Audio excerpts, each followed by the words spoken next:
اللہ تعالیٰ نے قرآن مجید فرقان حمید میں سورہ مومنون کے اندر اس حقیقت کا بیان فرمایا ہے کہ تمام انبیاء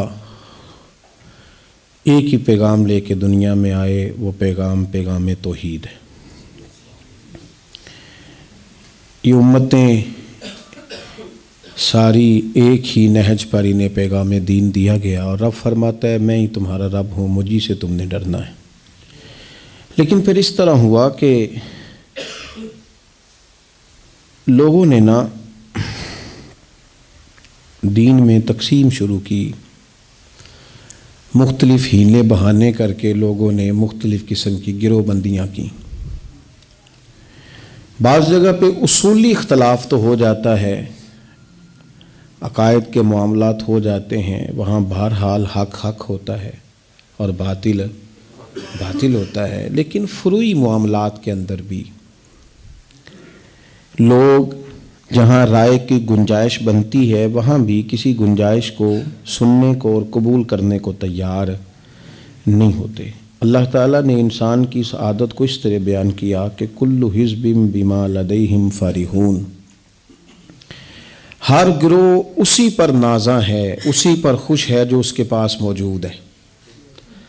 ہر جماعت، ہر گروہ جو چیز اس کے پاس ہوتی ہے وہ اس پر نازاں ہو جاتا ہے، لیکن جہاں کسی چیز کو وحدت بنایا جا سکتا ہے، جہاں کسی کی رائے کو سننے کی گنجائش ہو سکتی ہے، وہاں بھی لوگ سننے کو تیار نہیں ہوتے۔ یاد رکھیں کہ جو زندوں کا معاشرہ ہوتا ہے نا، وہاں رائے کا اختلاف بھی ہوتا ہے۔ قبرستان میں اختلاف نہیں ہوتے، کیونکہ نہ کوئی بول رہا ہے نہ کوئی بحث کر رہا ہے، لیکن جہاں لوگ دیکھتے ہیں، جہاں لوگ کان رکھتے ہیں، جہاں زبان رکھتے ہیں، وہاں پھر لوگ رائے بھی رکھتے ہیں، اور رائے کا اختلاف بھی وہاں ہو جاتا ہے۔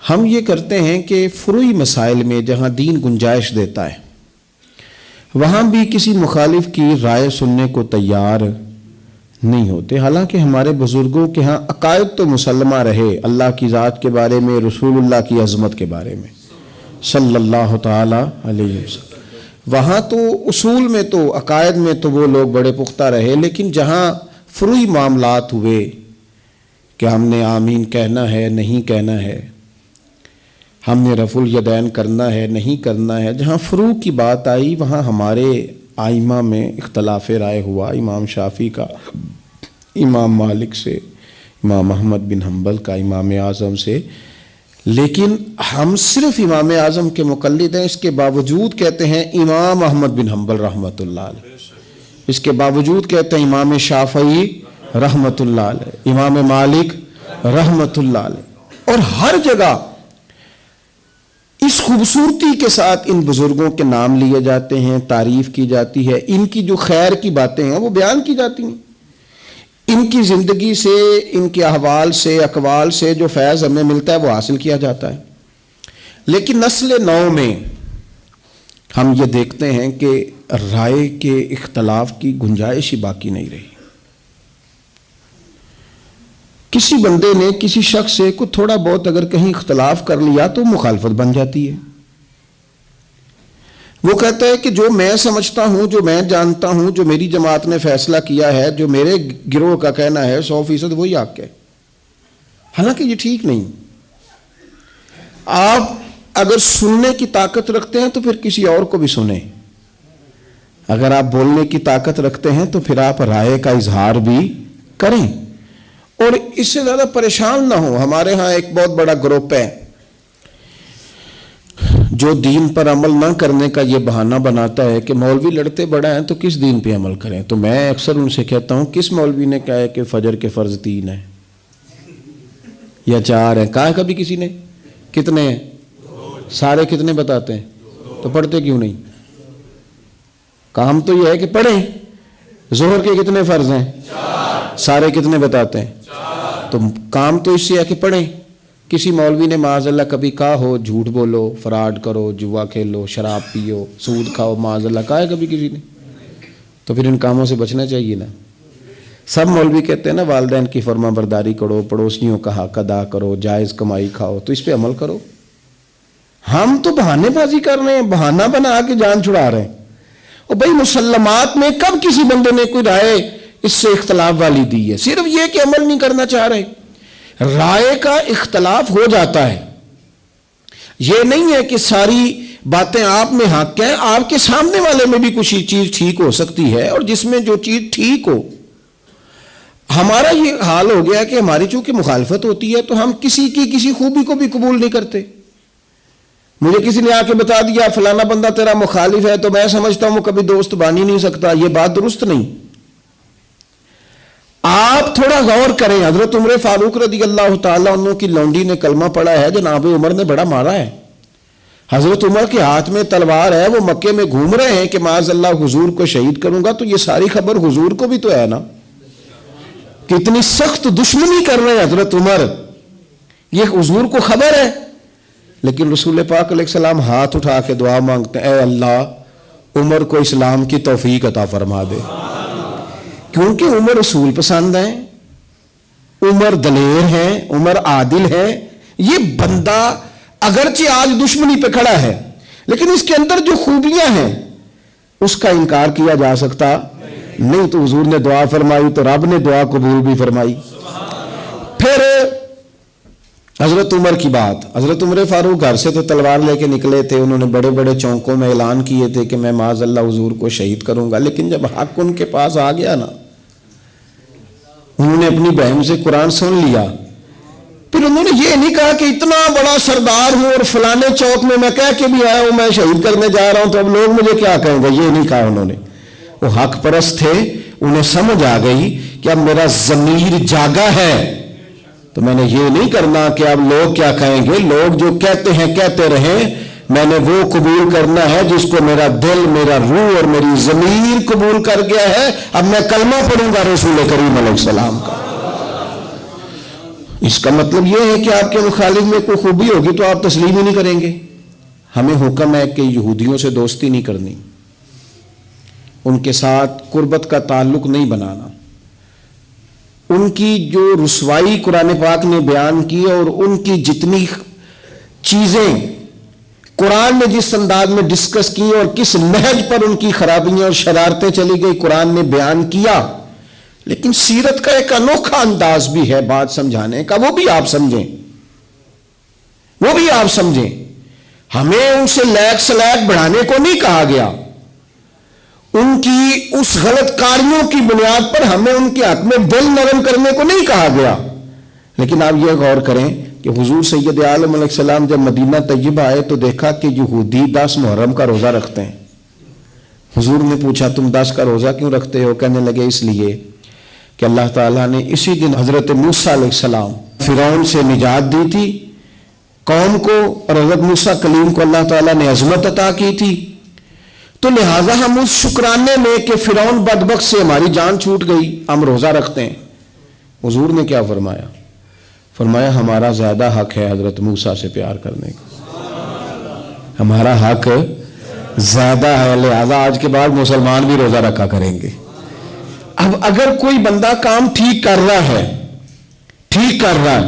محبوب بہت ساری چیزیں قبول کر لیتے، وہ الگ بات ہے کہ اللہ کی طرف سے وحی آ گئی اور حضور نے اس بات کو جو حکم آیا اس کے مطابق کر لیا، لیکن اگر کوئی بات کہیں صحیح ہو رہی ہے تو آپ مخالفت برائے مخالفت ہو، یہ حضور کی سیرت نے پیغام دیا۔ اگرچہ آج ہمیں ان کے حق میں نرم رویہ رکھنے کی اجازت نہیں ہے، ان کی خیر کی چیزوں پر بھی دوڑنے کی ضرورت نہیں ہے، اس لیے کہ اب وہ خیر کار ہی نہیں رہے، اب وہ دور نکل گئے ہیں، کفر میں آگے بڑھ گئے۔ لیکن اگر کسی جگہ کوئی چیز ٹھیک موجود ہے، مجھے بتائیں آج یہ رویہ مسلمانوں کا ہے؟ کوئی سیاسی جماعت اٹھ کے کہتی ہو کہ فلانی جماعت میں یہ بات صحیح پائی جاتی ہے، کوئی ایک دینی مذہبی فلائی ویلفیئر کوئی بھی جماعت کوئی کام کرنے والی ہو اور وہ اٹھ کے کہتی ہو کہ فلانی جماعت کے اندر وہ چیز ٹھیک ہے ہم سے، کوئی کہہ سکتا ہے؟ اتنی جرت ہی نہیں، اتنی طاقت ہی نہیں، ہم اتنا بڑا حوصلہ ہی نہیں رکھتے۔ قبول کریں اگر کہیں کوئی خوبی ہے تو اس خوبی کو، ایک بات تو یہ اچھی طرح ذہن میں بٹھائیں۔ دوسری بات، ہمارے ہاں یہ ہوتا ہے کہ ہم خیر کی بات قبول کرنے کو تیار، اور دوسرا پہلو یہ ہوتا ہے کہ ہم نہ، اگر ہمیں پتہ چل گیا نا سامنے والے کا رویہ صحیح نہیں، ہم اپنا بھی خراب کر لیتے ہیں۔ یہ اس سے بڑی غلط حرکت ہے۔ حضرت سیدہ عائشہ صدیقہ رضی اللہ تعالی عنہ ارشاد فرماتی ہیں، یہ سنن ترمذی شریف میں حدیث موجود ہے، فرماتی ہیں کہ نبی پاک صلی اللہ تعالی علیہ وسلم نے ایک شخص کے بارے میں فرمایا، وہ شخص سہارا تھا، حضور نے فرمایا یہ اپنے قبیلے کا برا آدمی ہے۔ کسی کے شر سے لوگوں کو آگاہ کرنے کے لیے کہ لوگ اس کے شر سے بچ جائیں، کسی کی خرابی بیان کرنا درست ہوتا ہے اگر کسی کو اس شر سے اندیشہ ہو۔ محبوب پاک علیہ السلام نے فرمایا یہ اپنے قبیلے کا برا آدمی ہے۔ حضرت عائشہ صدیقہ فرماتی ہیں نبی پاک علیہ السلام نے اس کے بارے میں یہ بتا دیا، تنبیہ کر دی، پھر وہ شخص آیا، اور جب وہ آیا نا تو نبی کریم علیہ السلام بڑی خندہ پیشانی سے ملے۔ حضور نے اسے پیار دیا، جو مہمان نوازی تھی وہ حضور نے کی، وہ شخص چلا گیا۔ میں نے عرض کی یا رسول اللہ آپ نے تو کہا تھا کہ بڑا برا آدمی ہے، یہ کیا بات ہوئی؟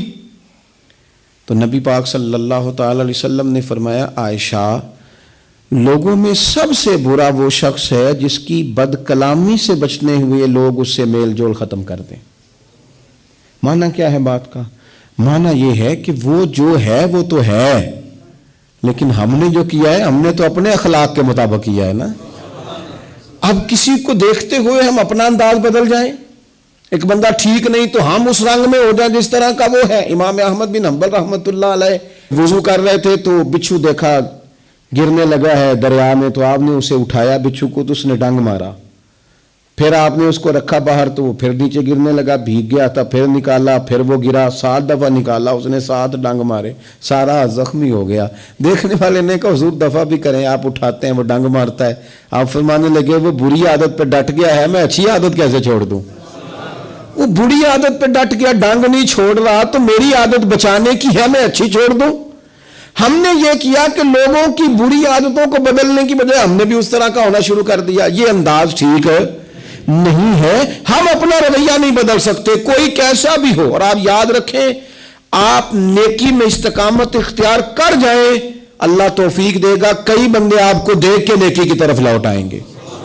لیکن ہم زمانے کے مطابق اپنے آپ کو لے جاتے ہیں، یہ بات ٹھیک نہیں ہوتی۔ قرآن پاک نے نا اہل یہود کی ایک عادت بیان کی، وہ پتہ کیا کرتے تھے، ان کو 2 حکم دیے جاتے تھے نا اللہ کی طرف سے، تو جو ان کی مرضی کا ہوتا تھا اسے مان لیتے تھے، اور جو مرضی کا نہیں ہوتا تھا اسے چھوڑ دیتے تھے۔ اللہ تعالیٰ نے نا یہودیوں کی اس عادت کو قرآن پاک میں بیان کیا، فرمایا افتؤمنون ببعض الکتاب وتکفرون ببعض، تم کتاب کے بعض حصے پر ایمان لاتے ہو اور بعض سے کفر کرتے ہو۔ آج نا بدقسمتی سے خدا ہمیں معاف کرے، معاذ اللہ، مسلمانوں میں بھی یہ عادت آ گئی ہے کہ اگر ان کی مرضی کی بات ہو تو مذہب استعمال کر لیا، اور اگر مرضی کی نہیں تو پھر انہوں نے کبھی مذہب کی بات نہیں کی۔ ہمارے اینکر فٹافٹ کہیں گے او جناب یہ بات، اس کا بھی تو اسلام حکم دیتا ہے۔ اسلام اس کے علاوہ بھی کئی چیزوں کا حکم دیتا ہے، آپ اس کی طرف بھی جناب تھوڑی توجہ کریں، کل دین بیان کریں۔ میں اکثر کہتا ہوں ایک بندہ حلال حرام کی تمیز نہیں کرتا، پڑوسیوں کو تنگ کرتا ہے، دوست اس سے بڑے پریشان ہیں، نماز کے وہ قریب نہیں جاتا، رشوت خوری، چور بازاری، معاذ اللہ ساری باتیں اس کے اندر پائی جاتی ہیں، لیکن اب اس نے کرنی ہے دوسری شادی۔ اب اسے یاد آ گیا کہ دین میں 4 شادیاں جائز ہیں، باقی اسے کبھی دین یاد نہیں آیا، اب اس کا ارادہ بنا دوسری شادی کرنے کا، اب وہ بڑی ڈٹائی سے سینہ تان کے کر او بھائی 4 شادیاں جائز ہیں دین میں، او خدا کے بندے اور بھی بڑا کچھ جائز ہے، اور بھی دین نے بڑی پابندیاں لگائی ہیں۔ افتؤمنون ببعض الکتاب وتکفرون ببعض، بعض دین کی چیزوں پر عمل کرتے ہو، بعض سے کفر کرتے ہو، یہ کیا بات ہوئی؟ ہمارے ہاں عورتیں کیا کہتی ہیں؟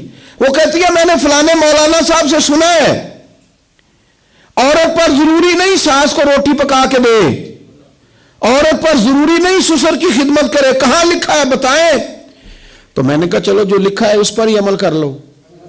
یہ لکھا ہے دین میں کہ حضور نے فرمایا سوائے خدا کے کسی کو سجدہ جائز ہوتا تو میں عورت کو کہتا خامد کو کر، اتنا بڑا درجہ دیا، چلو اس کی ڈیوٹی کر لو۔ مسند امام احمد بن حنبل میں حدیث ہے، ایک خاتون نے پوچھا تھا یا رسول اللہ صلی اللہ تعالی علیہ وسلم عورت کے ذمہ مرد کا حق کیا ہے؟ تو حضور نے فرمایا اگر مرد کی ناک سے پیپ نکلے اور عورت اپنی زبان سے صاف کرے تو پھر بھی خامن کا حق ادا نہیں ہوتا۔ تو چلو بی بی سے کوئی اس پر عمل کر لے. اور اگر عورت کہتی ہے میں نے عمل کرنا ہے تو پھر دین نے اسے کہا وَقَرْنَ فِي بُيُوتِكُنَّ، اپنے گھروں میں ٹھہری رہو، نکلو ہی نہ، بغیر مجبوری کے گھر سے نکلو ہی نہ. تو اس پر عمل کرو. صرف جو تمہاری مرضی کا ہے وہ دین ہے. بعض مذہبی لوگ بھی یہ کام کرتے ہیں، جو ان کا مخالف ہو گیا وہ بے دین ہو گیا، جو ان سے پھر گیا وہ بے دین ہو گیا. آپ دین کو استعمال تو نہ کریں، دین کو رہبر بنائیں، اپنے مقاصد حاصل کرنے کی سیڑھی نہ بنائیں. اتنا ظلم نہ کریں اپنے اوپر کہ آپ نے دین کو اصول مقصد کی سیڑھی بنا لیا، دین کو آپ نے بنیاد بنا کے ذاتی قد اونچے کرنے شروع کر دیے.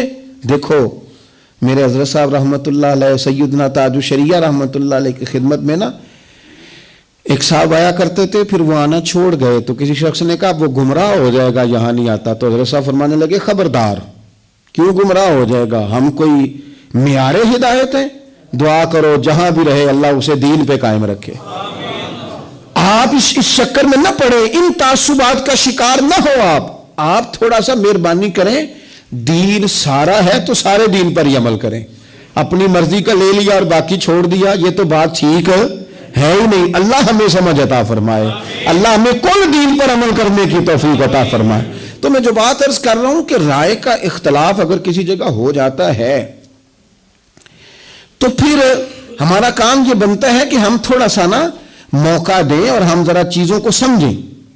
اور دوسری بات یہ کہ اختلاف دلیل تک ہو، جب دلیل مل جائے پھر ماننے کا بھی مزاج بنائیں.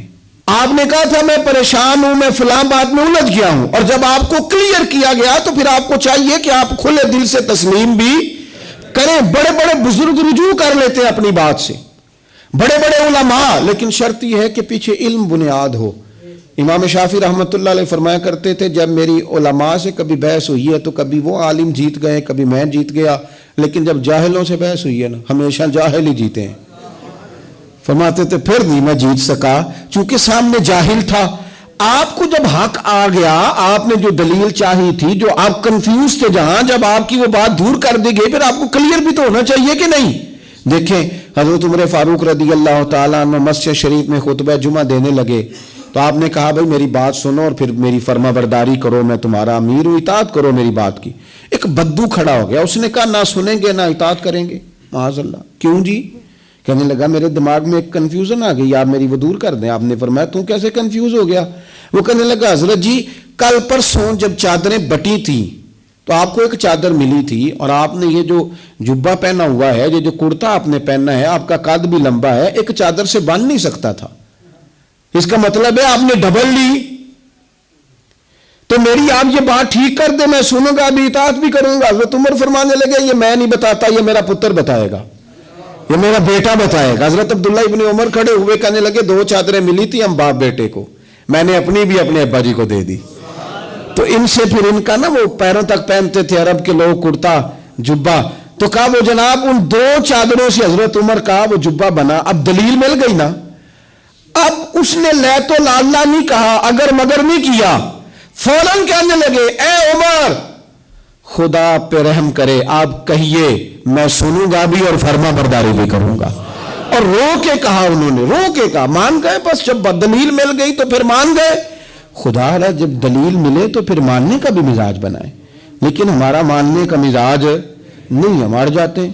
کل حزب بما لدیہم فرحون، ہر گروہ جو اس کے پاس ہے اسی پر نازا ہے، پھر وہ کان کھولنے کو تیار نہیں ہوتا. پھر تھوڑا سا نا تسلیم کرنے کا بھی مزاج بنائے اور تسلیم کرنے کا بھی اپنے اندر تھوڑا سا نا ذہن بنائے. ایک بڑی نازک بات آپ سے کرنی ہے، دنیاوی اختلاف کو دین تک نہ لے کے آئیں. کسی بندے سے آپ کا دنیاوی اختلاف ہے، اسے دینی اختلاف نہ بنائیں. آپ کا اس سے ذاتی جھگڑا ہے تو اسے یزید نہ کہیں، اسے معاذ اللہ فرعون نہ کہیں، اسے آپ ابو جہل نہ کہیں. آپ کا ذاتی جھگڑا ہے، آپ کو ذات تک رکھیں. آپ کا لڑائی ذات کی تھی، آپ نے اسے کافر کر دیا، زندیق کر دیا، معاذ اللہ جانے کب مار دے کوئی مجھے کافر کر کے شہر کا شہر مسلمان بنا بیٹھا ہے. آپ ذاتیات کے معاملات میں دین نہ لائیں. اور پھر ایسے لوگ جن بیچاروں کا دین سے دور دور تک تعلق ہی کوئی نہیں، وہ دینداروں کے لیے فتوے جاری کرتے ہیں کہ یہ بندہ ٹھیک نہیں، یہ بندہ صحیح نہیں، یہ بندہ غلط ہے، یہ بندہ ٹھیک ہے. آپ اپنی حیثیت تو واضح کریں، آپ کیا ہیں، کیا اتھارٹی رکھتے ہیں آپ. کیا ہو آپ کی حیثیت ہے کہ آپ فلاں آدمی پر کلام کریں؟ ہو جاتی ہے، رائے کا اختلاف ہو جاتا ہے۔ میں نے کہا ہے کہ جہاں زندہ لوگ رہتے ہوں وہاں اختلاف بھی، میں کہتا ہوں دین کو استعمال کرتے ہیں، یہ کام نہ کریں۔ دین ہمارے بچاؤ کا ذریعہ ہے، جس چیز نے ہمیں بچانا ہے اگر اسی کو ہم استعمال کر کے معاذ اللہ اپنی دنیا سیدھی کرنے لگ گئے تو کس دامن میں جا کے پناہ لیں گے۔ ایک پہلو اور بھی ہے، اگر کسی جگہ آپ کا کسی بندے سے رائے کا اختلاف ہو جائے نا، اس کو فتنہ نہ بنائیں۔ ہو گیا رائے کا اختلاف ہو گیا، ہم نے دیکھا ہے دوستوں میں، پیر بھائیوں میں، احباب میں، جہاں کٹھے رہتے ہیں وہاں رائے کا اختلاف ہو جاتا ہے۔